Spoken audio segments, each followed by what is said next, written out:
The electronic viewfinder versus the optical viewfinder for the Z50. Hey everybody, David with Wethington Photo again, and we're going to be talking about the Nikon Z50. The electronic viewfinder versus the optical viewfinder. What are some clear advantages that the electronic viewfinder offers? If you have not used an electronic viewfinder, you're going to be blown away. One of the coolest things about it is you get a real world, as close to real world as you can get of what you're going to get. What you see is what you're going to get. When you're doing your shutter speed, increasing the aperture, decreasing the aperture, or shutter. If you're decreasing the shutter, increasing the shutter, the viewfinder shows you what the photo is going to look like. It won't do the motion blur and all that, of course, but it shows you right there. If you're overexposed, you're sitting there looking at it. It letting you know what the picture is going to look like. Even on a bright day, it's awesome. You're going to love it. Another benefit to the electronic viewfinder over an optical viewfinder is you can kind of see in the dark. It will, if you're going, I shoot flash in the school gym, so my ambient exposure is black. The electronic viewfinder can't focus on black, so what it does is it temporarily bumps the exposure all the way up so it can grab the focus on the kid, and then it goes back to black. Or if you turn on the light, turn off the live settings, it'll show you you can see the focus. But I never do that because it bumps it up so I can focus real quick.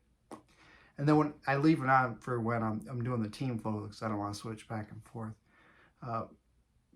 But this is a super practical feature. If you're out in the field, if you're taking portraits and taking landscapes, look through the viewfinder and see what your exposure is, especially if you're going to expose for one area and not the other.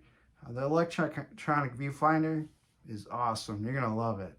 And another thing with the electronic viewfinder is it has a lot of the information right on side. I'm sorry I don't have all the fancy stuff where that shows you the electronic viewfinder. They're out there. I don't have the setup for it yet. Plus I only got like four viewers. It's okay. But anyway, I regress. It can show you it can show you the histogram. It can show you, I like the balance. I get a little wobbly, so you can have the balance in it, and it'll show you if you're up, which I still get wobbly photos, but you can get your horizon line, make sure it's balanced. You get RGP, you can show you where you're focusing. All kinds of information that in the optical viewfinder just isn't there. Optical viewfinder is just like looking through a window, through a mirror. Looking at through the window, through a mirror. That's the optical viewfinder, right? Another advantage to the electronic viewfinder versus the optical viewfinder is instant playback, which if you're a sports photographer, shut that off because it's super annoying. But if you're a portrait photographer, landscape photographer, pretty much any wildlife, you probably shut that off too. But taking a photo and then bright days, looking through the viewfinder and that photo is right there, and you could zoom all the way in and make sure it's in focus and look at the exposure.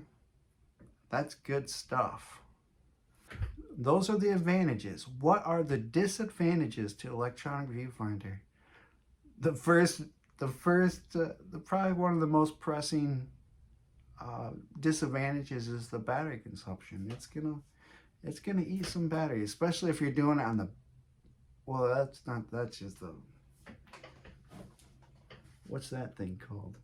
If that thing is on, your battery is toast. But looking through electronic viewfinder, it's gonna eat a lot of battery. Obviously more so than the optical viewfinder. But if you have some extra batteries, which we probably do, it's not a big deal. But that is a disadvantage, right? That's why I included it.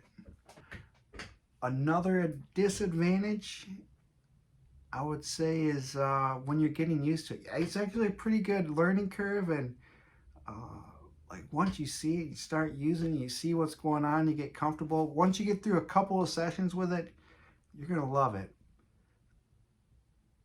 But to start off, it's kind of weird. Mind-blowing, but weird.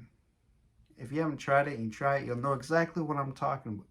All 4 viewers are going to know exactly what I'm talking about, as long as you've used an optical viewfinder and electronic viewfinder. Let me know. Are you one of the 4 viewers? I appreciate it. Another disadvantage, the only other disadvantage I could say is, especially with a focus, is you might over rely on it. I think I'm stretching there. Nah, you're fine. You're going to be just fine. Other than the battery consumption and just a little bit of time getting used to it, I don't think there's any disadvantages to the electronic viewfinders. If you can think of some disadvantages to the electronic viewfinder over the optical, please let me know. Oh, playback. Did I mention playback?